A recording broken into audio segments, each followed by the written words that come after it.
Good morning, good morning, good morning. I want to welcome you to another segment of the Jermaine Brown Sports Talk Show.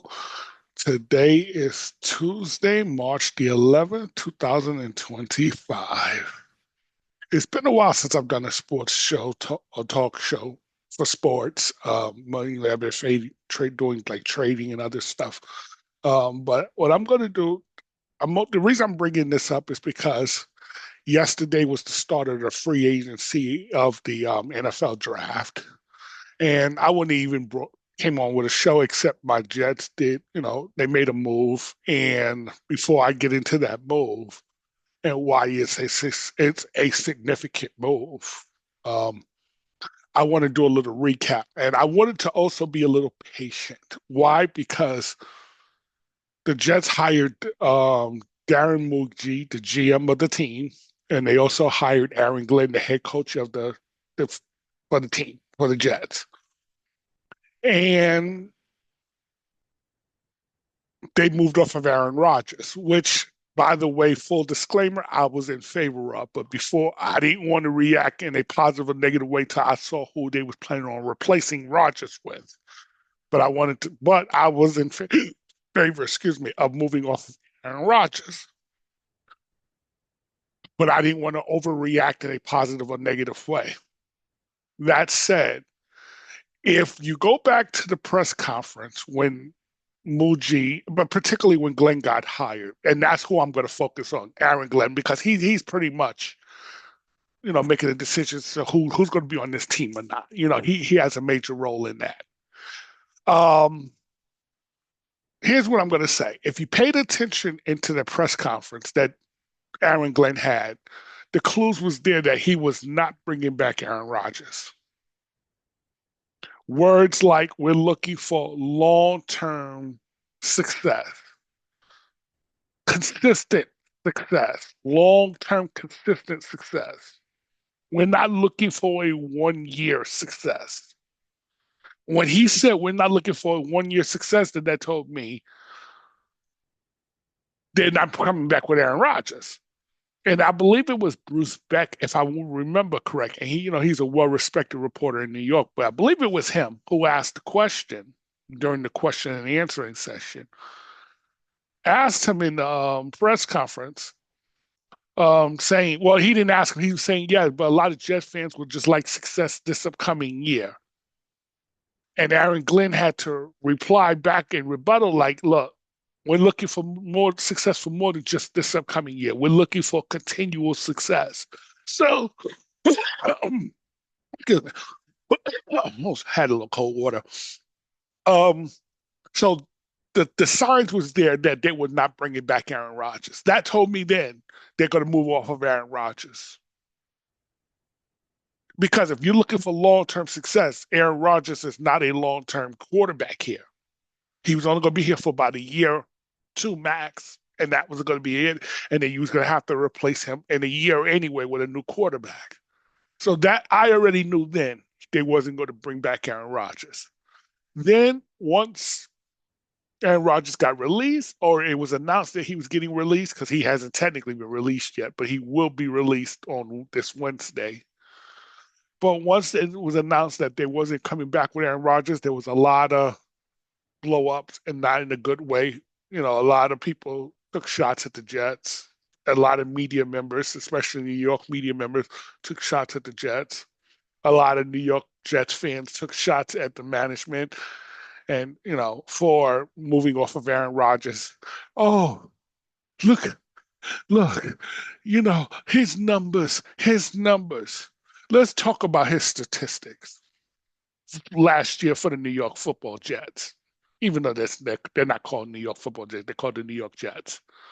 It's the New York Football Giants. But let's look at his stats. His stats across the board was the worst of his career. Let me state that again. His stats across the board was the worst of his career. Completion percentage, yards, touchdowns. And we're talking about when he played a full season. The worst of his career when he played a full season. That was his stats. And then but when I argued, and a lot of people argue, well, he only won 5 games. Oh, well, the defense played a role in this, and the kicker played a role in that, and that's all true. However, when you look at, if you go on footballreference.com, it's a website where it breaks down the stats of each player who plays in the National Football League. Okay? If you look up Aaron Rodgers, and you look at his stats for his entire career, not just the 1 year stat. Don't look at that. Look at the stats for his entire career. What you're going to see: yards, completion percentage, all that other stuff. You know what else you're going to see too? You're going to see attempts, all that other stuff. You know what you're also going to see? This thing that says QBREC, which is QB record. So that means the team's wins and loss is attributed to the quarterback. How do I know this? Because again, if you look at his stats for every year he's played in the league, you're going to see that his stats so if it says that last year the team was 5-12. So if the team was 5-12, that means Aaron Rodgers was 5-12. So that means he only won 5 games. Fair or not, listen, yes, there are always circumstances, but he only won 5 games. And see, the Jets may give you 10 reasons why they got rid of him. There was only one real reason that counted, that matters: those wins. Because had Aaron Rodgers did what Aaron Rodgers usually do, which, and he put up those stats, if the Jets had won 9 games, 9 or more games, 8 or more games, if they had won 8 or more games, he'd be back again this year. But he only won 5. Now, let's look up one of his teammates, Garrett Wilson. Go look at his stats. You'll see, and look at every year he's played in the league. If you look at his stats, you couldn't tell what the Jets' record was because there is no wide receiver record. So that means the record is not attributed to the wide receiver. It's not attributed to the running back. It's not attributed to any defensive players. No, it's not contributed to any offensive players other than the quarterback. There's only 3 people who the team's record is attributed to. And we're excluding the owner. We're excluding the owner. There's only 3 people that a team's record is attributed to: the GM, the head coach, and the quarterback. Okay? Those are the 3 that the team's record is attributed to. So don't say wins and losses is not a quarterback stat. It actually is. It actually is a quarterback stat if you look it up. Go to the site. You'll see. Just look up the quarterback stat for any quarterback, and then look at the stats for any other position to see if the team record is reflected in that year after year. You'll see that it isn't, except for the quarterback. That said, so that's the reason they got rid of Aaron Rodgers. He only won 5 games, and at 41 years old, see, the older you get, the more productive you have to be. It's just the reality, especially in sports. The older you get, the more productive you have to be to justify them bringing you back.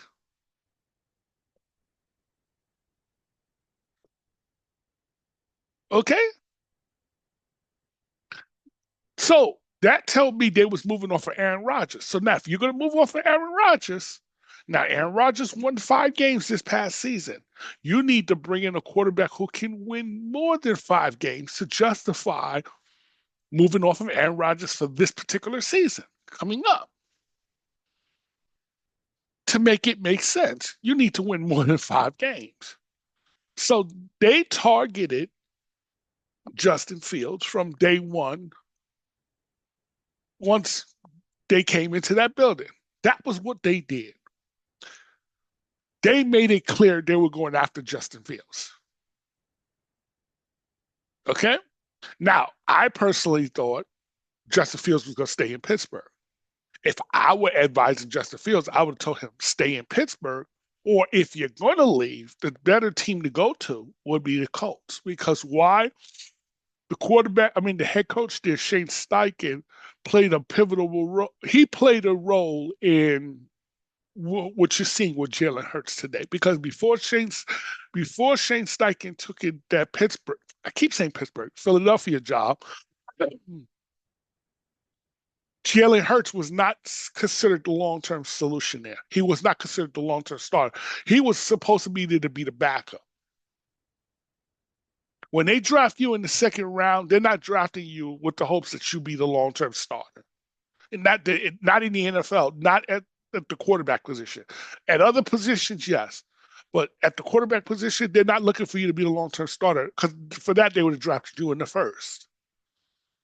When they draft you in the first round, they're looking for you to be the long term answer at the quarterback position. When they draft you in the second round, which is what they did with Jalen Hurts, they're really drafting you to be the backup. He just turned into the long term answer because why? The starter was terrible. So they put the backup in. He was okay. And then they was getting ready to move off of him until Shane Steichen went there. He had one great year with Shane Steichen. He became an MVP candidate, which allowed Shane Steichen to get the Colts job. And if you know Jalen Hurts and Justin Fields have a lot of similarities. They're both great running the ball, not the greatest of passers. They're not going to be the greatest of passers. But they're both great at running the ball. They both can throw a great deep ball. They both can throw the football. And I mean, Justin Fields has an arm. He has a stronger arm than I think Jalen Hurts do. Jalen Hurts is more accurate, and that does matter. Accuracy matters. But I mean, Jalen Hurts had two great receivers. Philadelphia did everything they could to put Jalen Hurts in a position to be successful. Gave him two great receivers, and then they gave him a great running back this past season. But he had two great receivers. Justin Fields, he was bad in Chicago because Chicago, when they drafted Justin Fields, they didn't have a real plan how to utilize him. And then the second year, they tore the team down because they wanted to rebuild because a new GM and a new head coach was taking over, which totally screwed that whole thing up. So when you tear down the team, you're not looking to win. So that was going to unfortunately hurt Justin Fields' record because unfortunately, again, wins and losses go against the quarterback's record. That's why they can say Justin Fields is 14-30 in his career because technically he's 14-30 in his career. Because why do they say that? If it's not a quarterback record, why do they say that? Well, he won these X amount of games. You know what I'm saying? Why do they say that? If it's not part of his record, of course it's part of his record. But of course it's nuances. But that still being said, it's still part of his record. So Jalen Hurts and Justin Fields have a lot of similarities. They both play. So I thought that he would be better off staying in Pittsburgh or going to the Colts. And I'm a Jets fan. I don't think the Jets was the best situation for him, but maybe I'm wrong because you know what the Jets did? The Jets believed in Justin Fields. How do I know that? See, Pittsburgh wanted Justin Fields back. See, there's a lot of lying going on in the media. While Pittsburgh didn't want Justin Fields. See, the media is good at lying. Pittsburgh didn't want Justin. Well, if you didn't want Justin Fields, why would you negotiate with him? Why did you put him as your number one priority in negotiation? Which is what Pittsburgh did. You don't do that for somebody you don't want. If you don't want something, you don't even make an offer. It's like going into the store and you have a chance to bid on something. If you don't want it, you wouldn't put in a bid. But if you can take it, but I want you, but at the price I want, then yes, I'm going to put in a bid, but I'm going to put in a low bid. I want you, but at a certain price. Because usually most guys, when they're in a prove it year, they're going to get about 10, maybe 15 million in a season to prove it. What the Jets offered Justin Fields, because see, yesterday was the legal tampering, but technically the Jets tampered with Justin Fields before. Because see, Fields and his agent knew what the Jets was offering. That's why they slow played it. That's why they waited to make a decision. Oh, we want to wait. We want to test free agency because why? They knew Pittsburgh wasn't coming to that 30 million for the year. And that's another lie that the media likes telling. They want to tell you that, oh, it's a 2 year, $40 million deal. Folks, that is for salary cap purposes. He don't have a 2 year, $40 million deal. He really has a 1 year, 30 million. Because why? Out of the 40 million of it, 30 million is guaranteed. So it's really a 1 year, 30 million prove it type guarantee. And you do not do that for somebody who's just you're looking for to be a bridge. Okay? But you set the contract up in a way where if he doesn't do well and the team doesn't do well, you didn't lock yourself in long term with him. And then you can move off of him next year, draft a new quarterback, and then you better hope you get that right. Okay? But they believe they can be successful with him. That's why they paid him 30 million now, but say it's going to be a 2 year, so it'll be 2 year, $40 million deal. So 30 million he gets this year. And if he plays well, they have his rights. So there's this way they don't have to be competing against any other team in free agency next year, and they could offer him a longer term deal. If If the Jets win, and I believe they got to win, if they win anywhere from 6 to 10 games next season, and I believe 6 wins is doable. 10 wins is on the high end. I don't think they get 10 wins, but I do believe they'll get six. I believe they can get six. If they win anywhere from 6 to 10, and he plays well, and he'll have to play well for them to get 6 victories. He has to at least play somewhat well. If he plays well and they win about 6 to 10 games, he'll get a longer term deal with the Jets because that means they'll be drafting almost towards the middle of the draft, especially the more wins you get. Because if you get over 10 wins, you'll be around the middle of the draft, somewhere around there. That's just the reality. And if you're drafting in the middle of the draft, it's hard to find your franchise guy from there. It's hard to. Okay, so um, the Jets probably will use like a third rounder this year to draft their quarterback, to draft the quarterback, or even a second rounder they may use, but they're not going to use a first rounder on the quarterback this year. I'm pretty certain they won't. Um, you don't bring in Justin Fields to do that at the price that you gave him.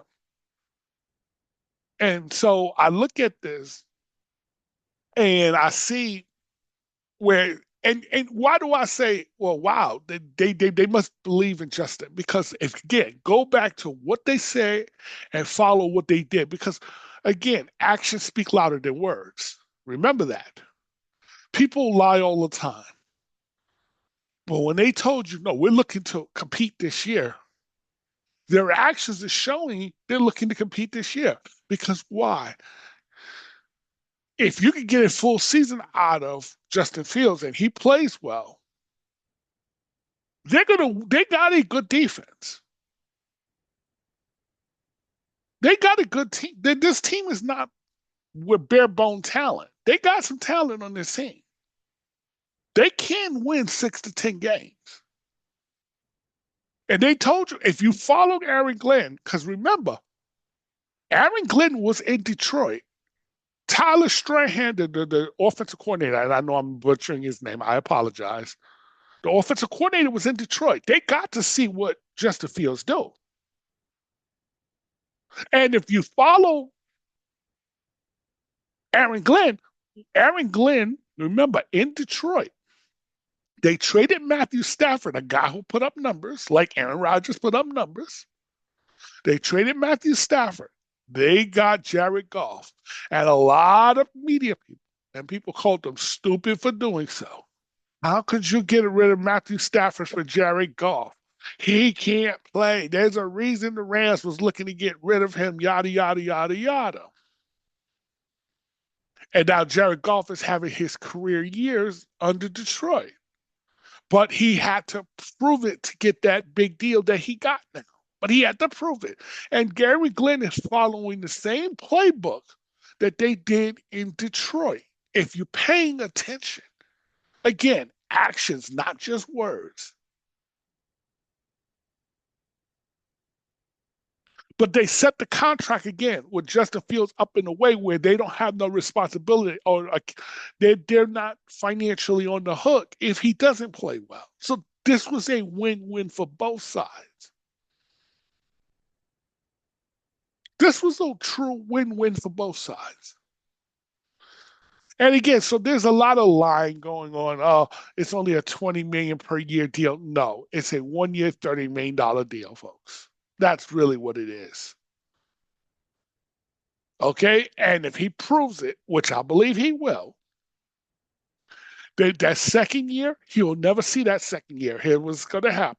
If he proves it, let's say they win anywhere from 6 to 10 games and he plays well, they're going to tear up that contract in the second year and offer him a longer term deal. It'll probably be another one. It might be a 3 year deal or some 5 year deal with some crazy number where he'll get a lot more of it guaranteed. That's how they're hoping that this play out. Because remember, Aaron Glenn, remember, you got hired by the Jets.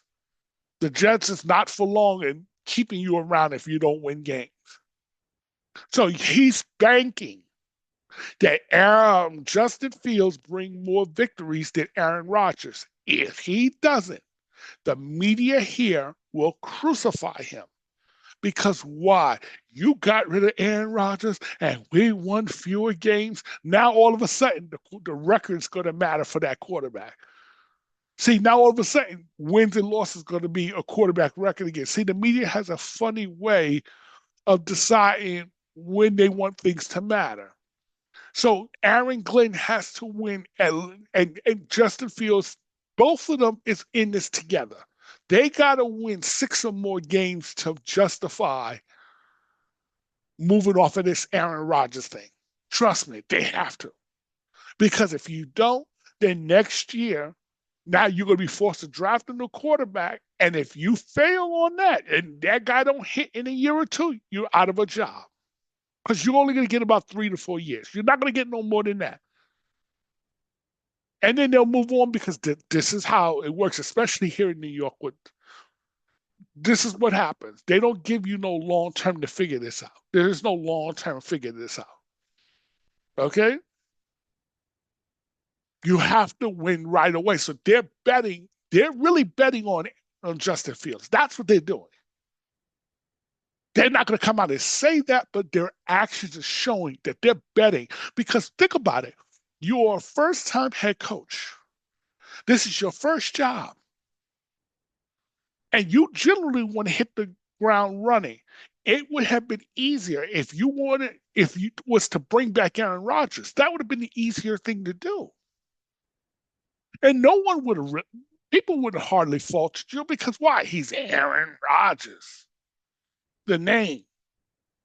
And you figure Aaron Rodgers would deliver more than 5 victories next year. But what you would think still, because bring back Aaron Rodgers, so he would buy you time. Or if he was going to move off of Aaron Rodgers, he was going to go with a bridge quarterback. There were cheaper options out there. Guys like Marcus Mariota, Carson Wentz. But then you're telling everybody you're not winning. If you do that, you're signaling we're rebuilding. This Jets team doesn't need to rebuild. They just needed to retool. But you can bring in a Carson Wentz, a Marcus Mariota. You know what I'm saying? That would have said to everybody, okay, we're not looking to win games this year. But then now you're basically throwing away a year. It's hard to do that when you have no job security. But if you're going to do it, you need to do it in your first year. Instead, they went and got an expensive guy in Justin Fields. Because giving the guy $30 million for 1 year, he's not coming to be the backup, folks. He's not backing up Tyrod Taylor, barring injury. He's not backing up Tyrod Taylor. I'm going to tell you that right now. And I like to Double T. He's not backing up Double T. Double T is clearly the backup. Justin Fields will be the starter, barring injury. Just know that that's what's getting ready to go down because that's what it took to get him to leave Pittsburgh. He wasn't going to leave Pittsburgh to be the backup to Double T or to quote unquote compete with Double T. He wasn't leaving Pittsburgh for that. No, this was like a wink, wink. Look, you come here, we'll give you 30 million. You will be the starter for the next season with a chance to prove you could be the long term guy. And they were offering significantly more than what Pittsburgh was offering. I thought the Jets were crazy to get, and I'm a Justin Fields fan, and I'm a Jets fan, and I thought the Jets was crazy to give Justin Fields 30 million for 1 year for a prove it year. But that's just how I am. I mean, I try to win on the cheap, but I like to win, but I want to win on the cheap. That's just how I am. Um, but yeah, so hmm, I'm happy about the signing. I hope it works out well for Justin Field because if it works out well for Justin Field, that means it worked out well for the Jets. And I want my Jets to. We finally got into the 21st century when they at least when it comes to now getting a quarterback. Because why? Today you need a quarterback who can run as well as throw. There's this narrative out there. Oh, that he can't throw the football. I'm talking about Justin Fields. You can't be further from the truth. It's a false narrative. How do I know it's a false narrative?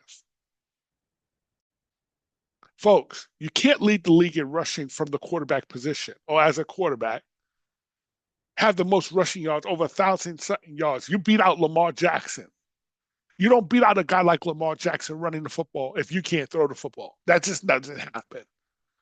Okay? Just so you know that just doesn't happen. You have to have the ability, the threat of throwing the football to be able to effectively run and get more yardage than Lamar Jackson. And if you paid attention to Philadelphia this year, Philadelphia ran the ball a lot to get to the Super Bowl.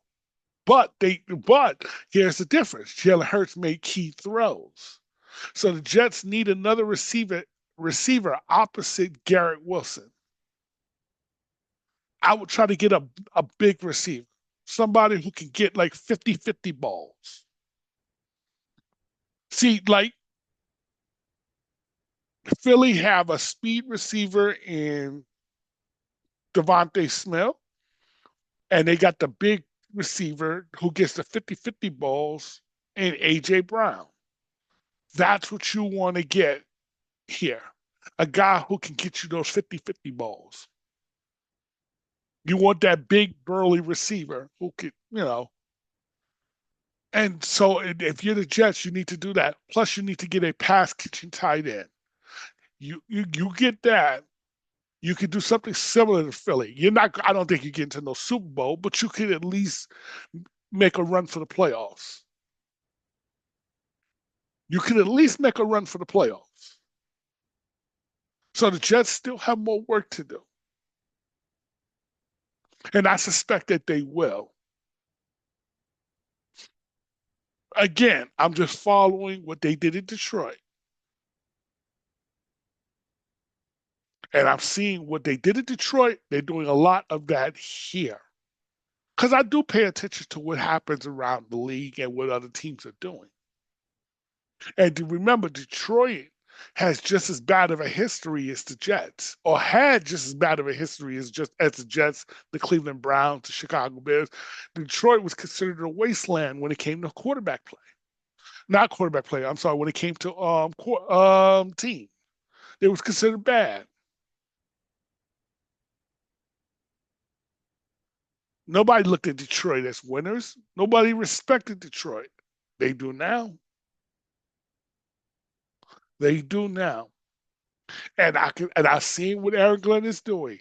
He's copying the same formula. The only difference is in Detroit they went and got Jared Goff, who can throw the ball all over the lot.